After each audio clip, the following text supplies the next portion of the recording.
Lagot kayo sa aking dream boy. Oh, ayun na pala ang hampas lupang konsolasyon. At muli kang nagbabalik dito.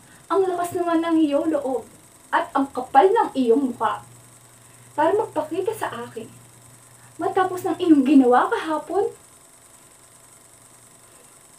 sinasabi ko lang naman sa mga kampon mo kung gaano kasagwa ang iyong mukha.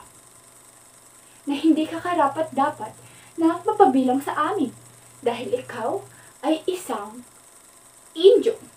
Mukhang Indio. Hindi karapat-dapat na magsuot ng ganitong kasuotan.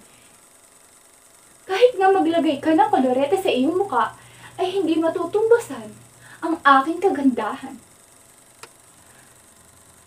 Hay nako, konsolasyon, kung ako sa'yo, maging labandera ka na lang.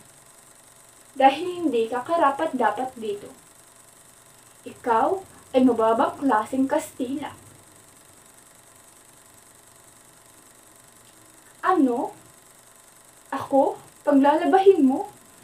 Sa aking kutis? Ang aking kutis na mala porselana? Ito'y masisira. Siguro, mas karapat-dapat ka. Kasi wala nang masisira sa iyo. Dahil sirang-sira na. Nako, konsolasyon. Hindi mo kami malilinlang. Baka ikay nagbabalat kayo lamang.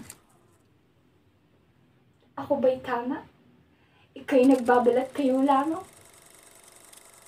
Na hindi ka talaga tunay na Kastila.